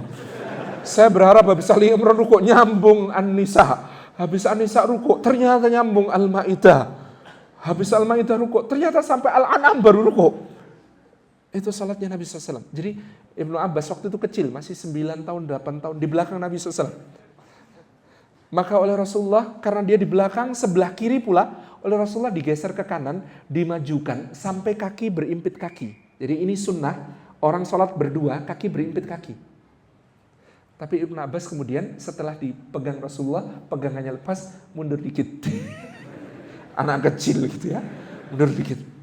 Ditarik lagi sama Nabi, maju, habis itu mundur lagi sampai 3 kali. Nanti ketika selesai salam, Nabi menegur dia, putra pamanku, kenapa engkau mundur? Aku sudah dekatkan engkau agar sholat di sampingku. Kata Ibnu Abbas, engkau benar ya Rasulullah, tapi aku ini anak kecil, aku merasa tidak pantas sholat di sampingmu. Apa hasil dari adab? Didoakan Pak, dikecup keningnya untuk kedua kali setelah dulu ketika lahir. Rasulullah mendoakan Ibnu Abbas, Allahumma faqihhu fid din wa 'allimhu ta'wil. Adab. Tapi adab Pak, nih yang teman-teman yang suka beragamanya pakai adab, itu pada batas tertentu akan merepotkan. Kenali batas itu, jangan sampai bablas. Teratak mimbar Masjid Nabawi itu 3 undakan. Rasulullah dulu berkhutbah paling atas. Begitu Rasulullah wafat, Abu Bakar menggantikan. Abu Bakar merasa tidak pantas berdiri di tempat Rasulullah berdiri. Akhirnya apa? Turun 1 undakan. Abu Bakar berkhutbahnya di situ. Abu Bakar wafat, gantikan oleh Umar. Umar merasa tidak pantas berdiri di tempatnya Abu Bakar berdiri. Turun lagi 1 undakan. Di undakan ketiga. Begitu Umar wafat, Sayyidina Utsman jadi khalifah. Begitu lihat mimbar, berhenti sejenak sebelum khutbah. Mikir. Lalu beliau kemudian menguatkan hati, mengatakan Bismillahirrahmanirrahim, naik ke mimbar, ke puncak tertinggi tempat Rasulullah dulu berkhutbah. Mungkin orang akan komentar, Sayyidina Utsman ini adabnya kok nggak sebaik Abu Bakar dan Umar. Tapi kita beruntung ada Sayyidina Utsman. Coba kalau Sayyidina Utsman turun lagi. Khotib Masjid Nabawi zaman sekarang mau gali berapa meter ke bawah coba. Jadi adab ini kalau sudah pada batasnya, sampai pada batasnya, ini harus kemudian diantisipasi. Jangan sampai menjadi sebuah kerepotan. Nah, kita ini perbedaan pendapat di alangan kita, Bapak Ibu sekalian, dalam fikih kadang-kadang hanya didasari ini, adab. Kalau lihat misalnya perbedaan pendapat Al-Imam An-Nawawi dan Ibnu Qudamah Al-Maqdisi membahas satu persoalan fikih, pendekatannya juga cuma itu kok. Jadi perkara-perkara ini, Bapak Ibu yang dirahmati oleh Allah Subhanahu wa taala, khilaf ya furu'iyah ini sikapi dengan bijak. Kalaupun kita kekeh dengan pendapat kita, merasa pendapat kita ini benar, tidak bisa ditawar, maka cara menyampaikannya adalah cara menyampaikan yang bijak, yang tidak usah menyakiti hati orang. Contoh yang indah dari Pak A.R. Fakhrudin, Ketua PP Muhammadiyah 1968-1990. Pak A.R. yang terkenal dengan banyak kisah anekdotnya karena memang Masya Allah ya.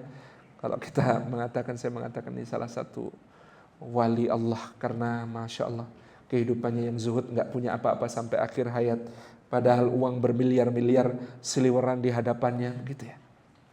Pak A.R. Nah Pak A.R. ini satu saat diundang ke sebuah kota di Jawa Timur, tidak berinisial M. Ke sebuah kota di Jawa Timur, diundang untuk memberi ceramah tarawih ba'da sholat isya sebelum sholat tarawih dimulai.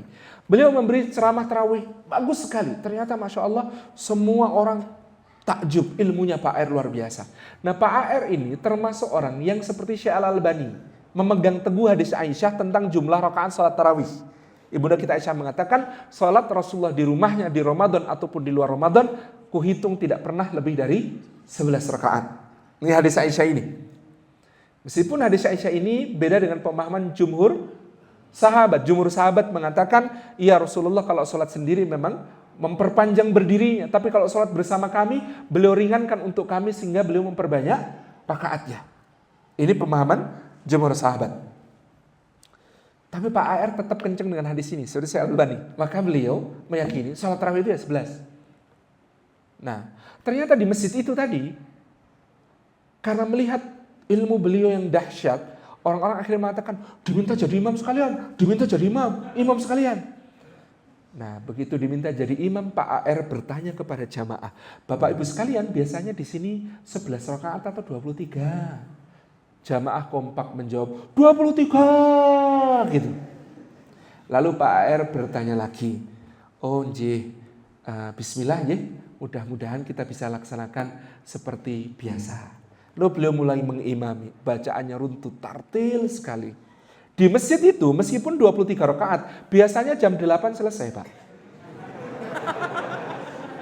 Ketika Pak AR jadi imam, sudah setengah 9 baru dapat 8 rakaat.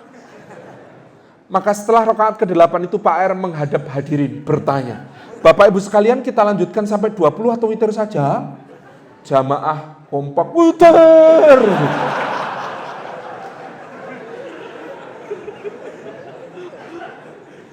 Gus Dur mengomentari peristiwa itu, kata Gus Dur, hanya Pak AR yang bisa membuat warga NU rela tarawehnya diskon 60%. Kenapa? Cara menyampaikannya tidak melukai, cara menyampaikannya tidak merasa benar sendiri, cara menyampaikannya lembut dan kemudian, ya itu memang Pak AR modelnya begitu, konspiratif. Tetapi ini menjadi contoh bagaimana indahnya kemudian menyampaikan semuanya dengan smooth. Karena ini yang banyak belum diketahui teman-teman yang bersemangat itu. Apakah kalau dalam fikih itu bukan satu benar, yang satu pasti keliru? Enggak. Dalam fikih itu kadang-kadang bedanya antara mana yang tepat, mana yang lebih tepat. Dari mana contohnya diambil para ulama? Kisah hadis Bani Quraidah. Setelah perang Khandaq, Nabi mengatakan kepada sekumpulan pasukan sahabat beliau, berangkat ke Bani Quraidah untuk mengamankan benteng Bani Quraidah. Apa sabda beliau kepada mereka? Jangan sekali-kali sholat asar kecuali di Bani Quraidah. Jangan sekali-kali sholat asar kecuali di Bani Quraidah. Berangkat pasukan ini, ternyata agak lambat mereka berjalan, sudah menjelang ghurub, terbenam mentari, baru dapat separuh perjalanan. Debat. Sholat saya bro, habis waktunya ini bro, kata sebagian gitu. Kita sholat dulu, habis ini waktunya, gimana ini? Ayo kita sholat dulu, kata sebagian. Kata sebagian lain, enggak, perintah Nabi jelas, jangan sholat asar kecuali di Bani Quraidah. Kata yang sini, oh itu tadi kiasan ya bro, maksudnya kita suruh cepet-cepet. Nek enggak dapat waktu, yo ayatnya tetap toh bro, inna sholata kanat alal mu'minina kita mau kuta. Sholat itu ada batas waktunya aja. Ini sudah mau habis sih. Sholat sih. Kata separuh enggak. Nabi memerintahkan tempat sholat kita Bani Quraidah. Maka separuh sholat di tengah perjalanan, yang separuh terus jalan ke Bani Quraidah. Nanti mereka baru akan sholat asar, bahkan selepas waktu isya. Jadi yang satu pegang hadis, yang satu pegang Quran. Kata Quran, inna sholata kanat alal mu'minina kitaban mawquta.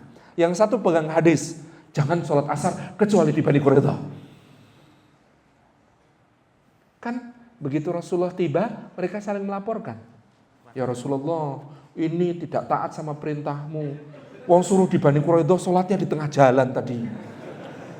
Yang satu juga melaporkan, ini parah ya Rasulullah. Masa sholat asar ba'da isya?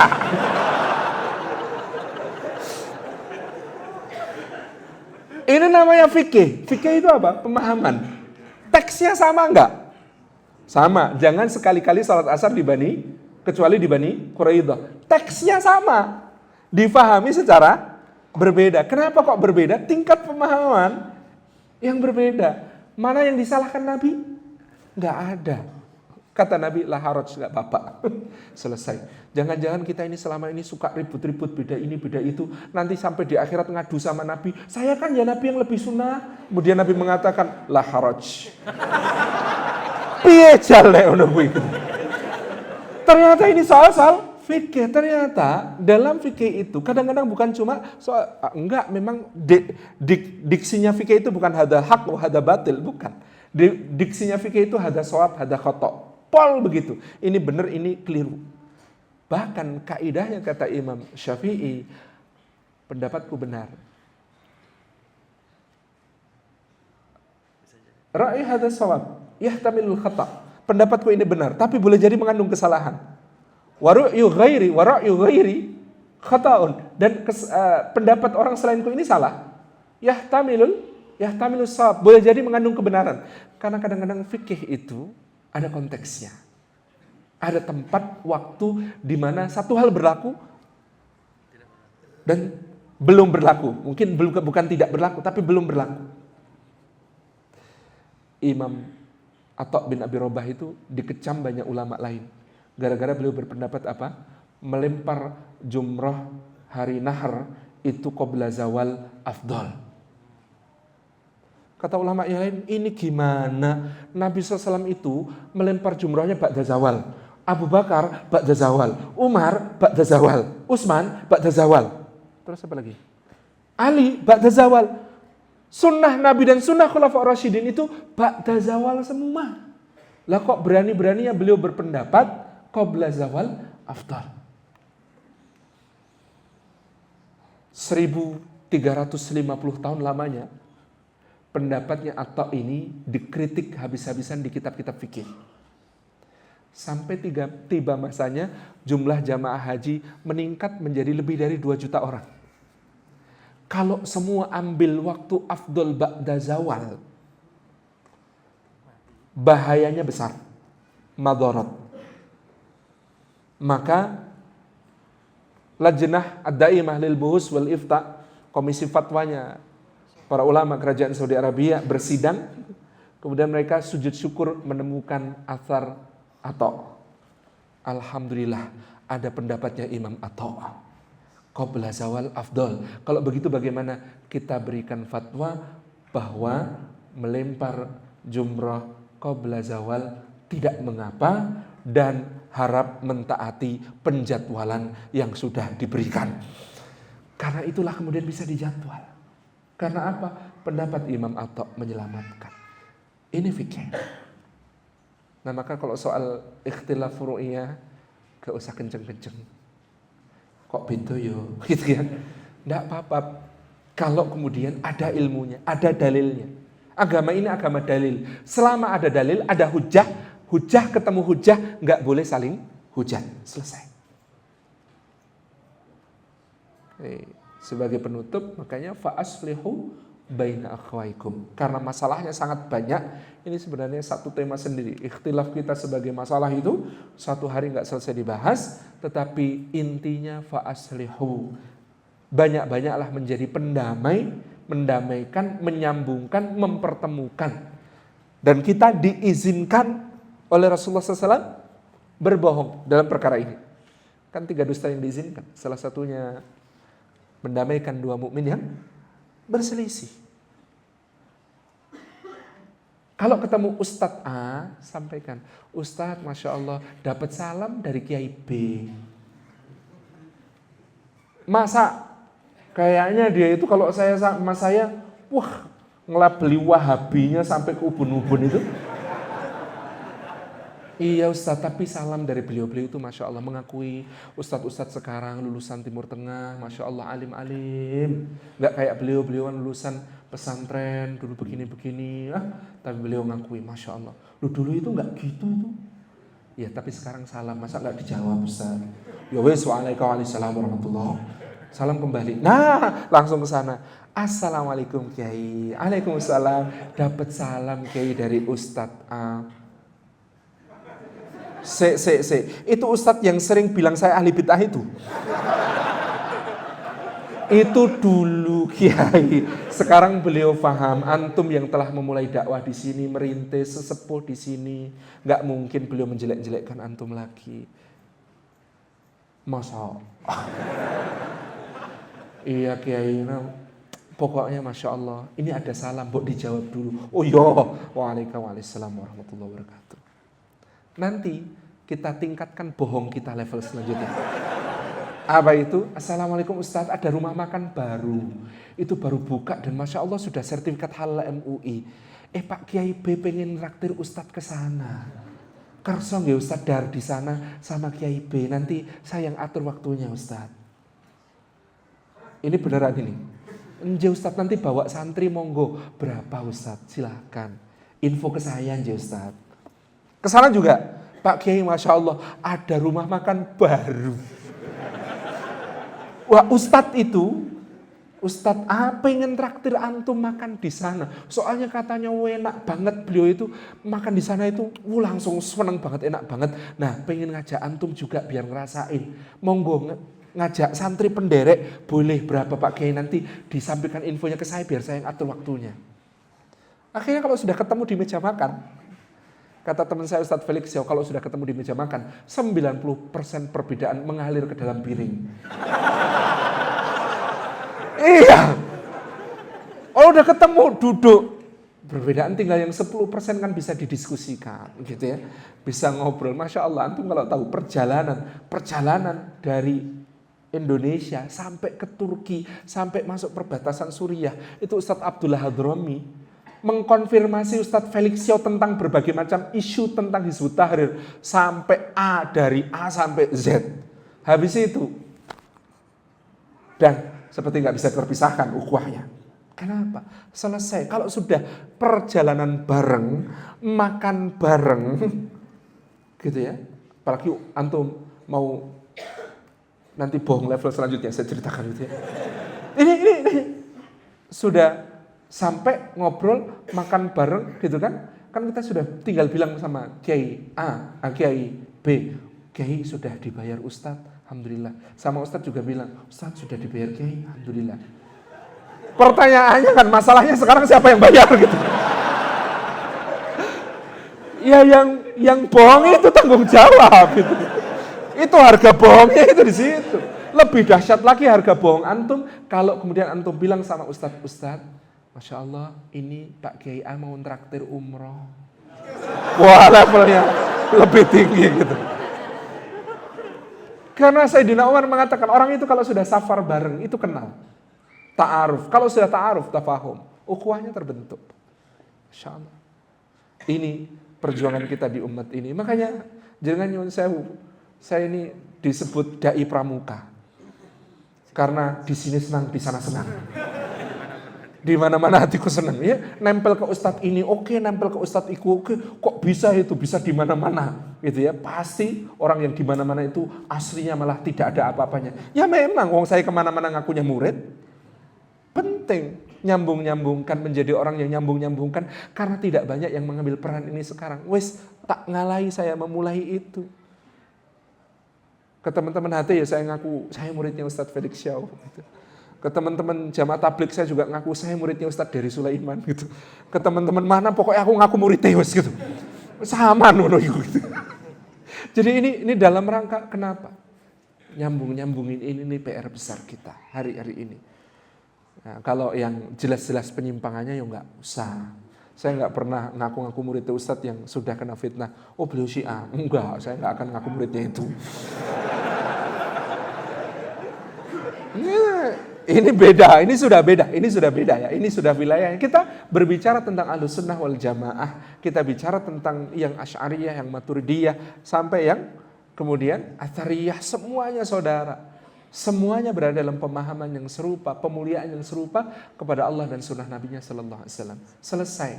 Ini jangan sampai kita ini kayak cerita di Masjidil Haram. Geger, karena ada orang Indonesia sholat gitu ya, orang Pakistannya ngeliatin gitu, dilihatin kok beda cara sholatnya dengan dia yang mazhabnya Hanafi, ini kan dilihat itu, orang Indonesia ini namanya Jumadi. Kemudian ketika itu, setelah selesai sholat orang Pakistannya itu penasaran, dia tanya, hal enta Syafi'i? Kata dia, apakah anda bermadhab Syafi'i? Maksudnya kan begitu. Enta Syafi'i? Dia kan tanya, kamu ini Syafi'i? Orang Indonesia kan gak paham, dijawab, lah anak Jumadi. Lah kan dia mikirnya, ini madhab apa lagi? Gitu.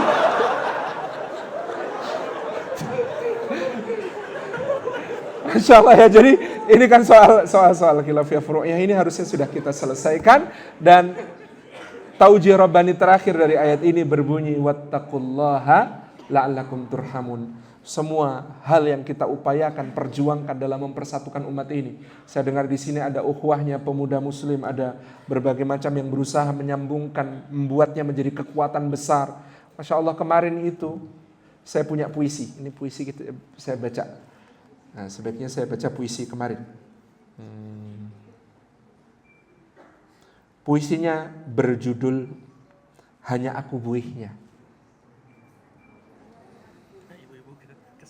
Ibu-ibu. Judulnya hanya aku buihnya. Ini puisi saya tulis kemarin di tengah arena aksi di Jakarta. Tahu sendirilah aksi apa. Dulu aku mengira bahwa telah wujud benar nubuat Nabi SAW yang mulia tentang umatnya. Bahwa mereka besar jumlahnya, namun hanya buih yang tiada artinya. Menjadi santapan yang diperebutkan aneka bangsa dan kuasa di meja perjamuan durjana. Tapi hari ini aku sadar bahwa mungkin aku keliru sealpa-alpanya. Sebab yang buih rupanya hanya aku saja. Karena hari ini aku melihat mereka berhimpun dalam barisan, melantangkan suara nuraninya akan cinta pada Rabb dan kalamnya. Dan aku melihat mereka itu adalah gelombang raksasa. Yang hanya bergulung dan berdebur semata-mata sebab pengisaran angin oleh penguasa alam semesta. Tidak ada makhluk yang dapat membeli insan sebanyak ini dengan harta berapapun juga. Tidak ada makhluk yang dapat menggerakkan hati sebanyak ini dengan seduh syahdu apapun juga. Tidak ada makhluk yang dapat menjaga keteraturan barisan sebanyak ini dengan kuasa aba-aba sedahsyat apapun juga. Ya, benar. Mereka adalah gelombang pasang dan hanya aku buihnya. Buih yang terus berkubang dalam durhaka dan dosa kepadanya. Tapi izinkan si buih ini berkata pada engkau yang menutup pintu dan menyelinap pergi, bahwa hanya diperlukan satu kecipak kecil lagi untuk menjadikan lautan umat ini sebagai tsunami mahadaya.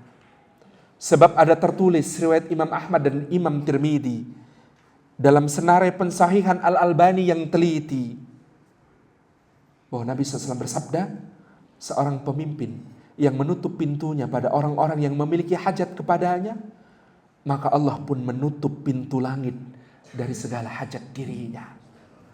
Jakarta, 4 November 2016. Assalamualaikum warahmatullahi wabarakatuh.